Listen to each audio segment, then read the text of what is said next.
Hello and welcome to Smitty's.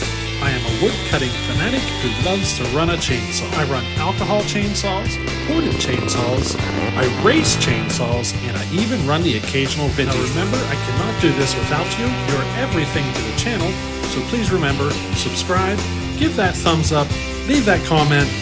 Today, we are going to have a lot of fun. So how you doing?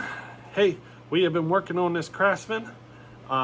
She is the, I forget what it is, the S204 that you can get. Yes, it's the Craftsman S204. Been working on it. I got it tore down. Now I want to kind of show you some things with this saw and kind of give you a little tear down analysis of the saw in brand new form and some ideas I have that we can make some performance increases. Alrighty? Because, now the whole reason is because I found a major design flaw in the saw. So we're gonna kind of go over that stuff. Alrighty? Alright, so here it is. Tore down. The old top end's off of it. Nothing to really speak about in the crankcase. Good, looks good. I don't see any issues, but let me show you some of the more important stuff. All right, so I discovered some design flaws in this saw. And I'm going to show you two different cylinders, actually. Both of these cylinders are clones of basically the same thing. But one is designed much better than the other. So this is the cylinder we pulled off of that saw, okay? Let me see if I can get a focus here for you. This is it. Actually, this would probably be better if I just set the cylinders down beside each other and kind of showed you the differences.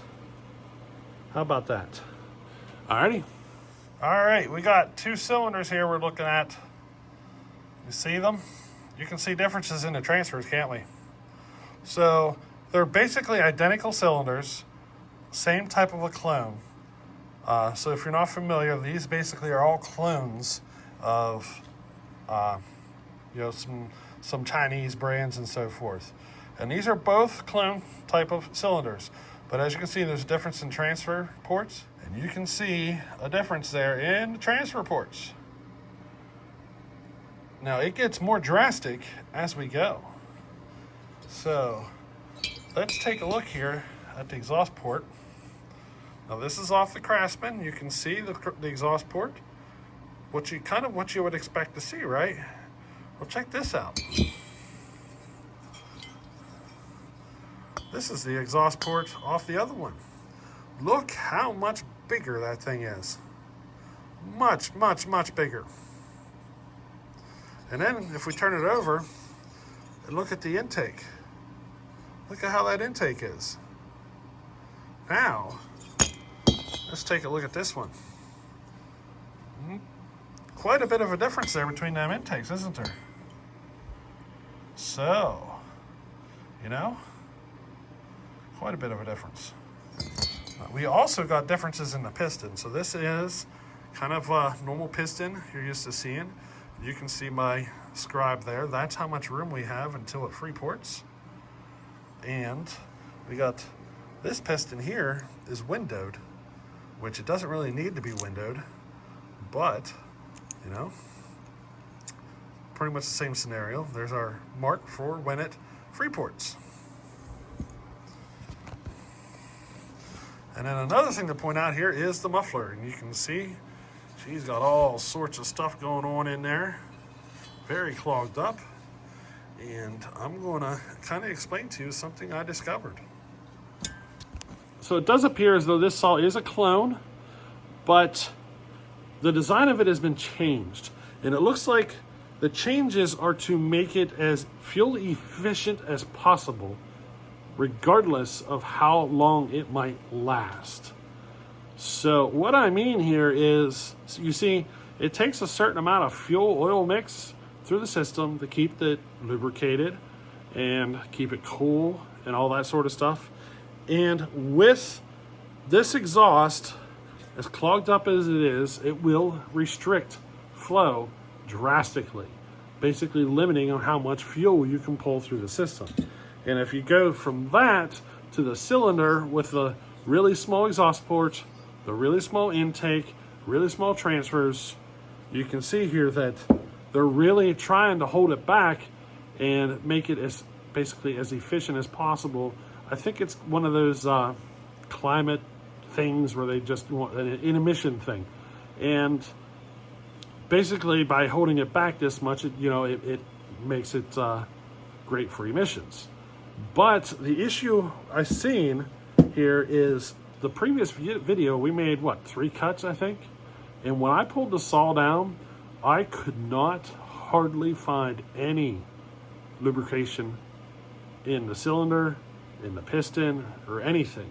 There was very little. And when we ran it, it almost behaved as though it was too rich. So I think what's going on is this thing is being held back so much through the exhaust and so forth that we're basically it's basically recycling exhaust gases over and over again, limiting how much fresh charge can come through the system. I am 100% confident that if I would have tried to make cuts with this saw for an entire day, it may not have lasted. It may not. It might have actually started to receive damage if I continued to run it for a long period of time. Now, the saw actually, when we ran it, it almost kind of behaved like it was rich. And the fact that there was hardly any lubrication in the system is telling me it's only felt that way because of how held back it is. This saw would benefit greatly over port work modifications. You'll actually find that you increase longevity, I believe, just by opening up the exhaust and the muffler and so forth. Now, I am kind of on this decision thing because I could easily stick this other piston and cylinder on here and get probably loads of performance increases. But I'm going to see if maybe I can locate a different piston to work with it to give me a little more skirt. That way I could do some machine work, because right now 10 or 15 thousandths is about all I can do out of it, and I would like to do more than that. I would like to modify the combustion chamber a decent amount, or a half decent amount, and try to get more out of it. But I need a piston with a longer skirt. So basically I'm researching right now to see if I can locate a piston with a longer skirt that'll work with this saw. Now, another thing is that they have an 11 millimeter wrist pin, and I'm looking at possibly converting it to a 10 millimeter wrist pin, which means the bearing is incorrect for it. The wrist pin bearing right here is one. So the inside diameter on this is 11 millimeter. If I can get it to a 10 millimeter, there's a better possibility of me finding a piston that'll work. Yeah, this is, so this one is 10 millimeter in the inside hole.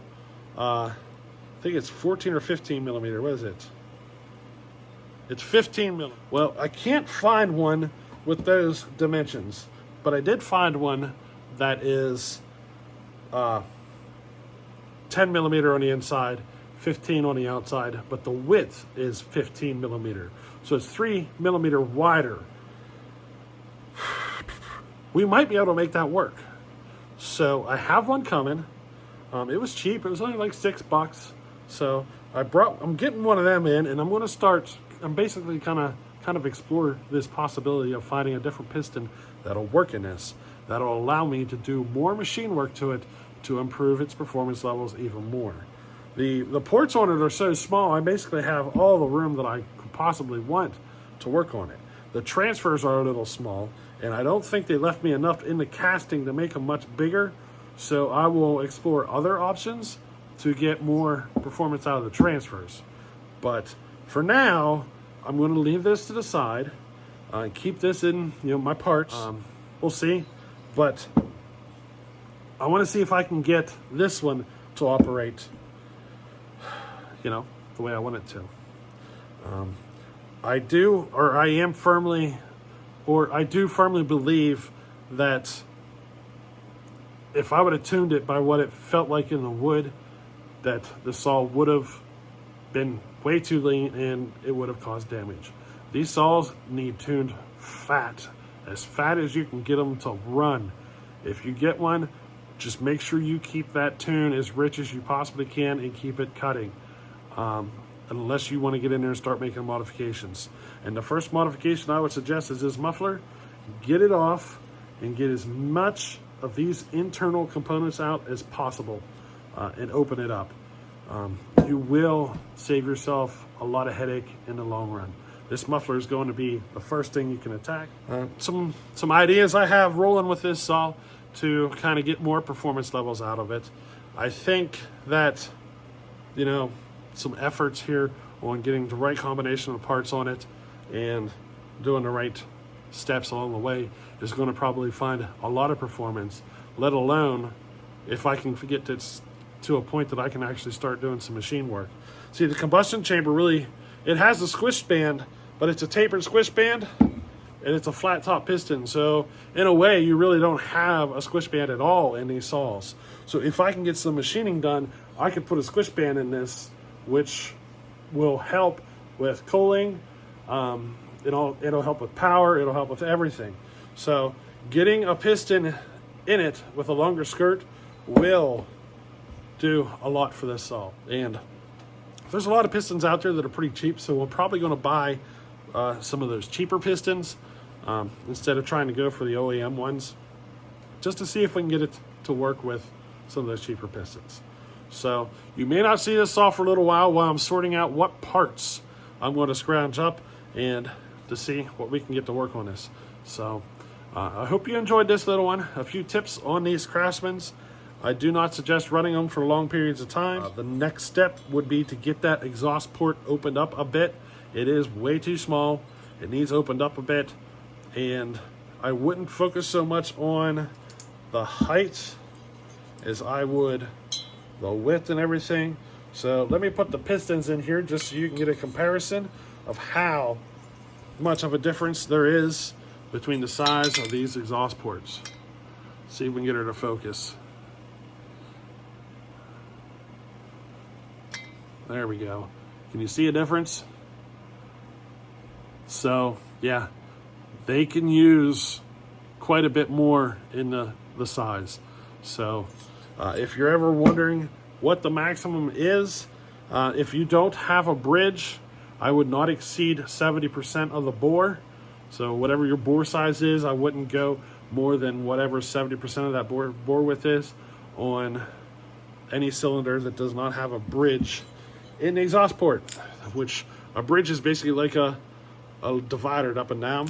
If you do have the divider, about 80%. You can play it safe and go to about 60% of the width, and that's a great safe number to go with. So you just figure your math. You take your bore size, figure out what 60% of that is, and you know that's the maximum width if you want to play it safe.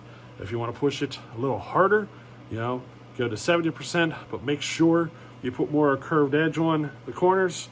Don't run it as sharp, and that'll just help with piston rings, because the wider you get, the larger your chances of the piston ring getting into the exhaust port and snagging.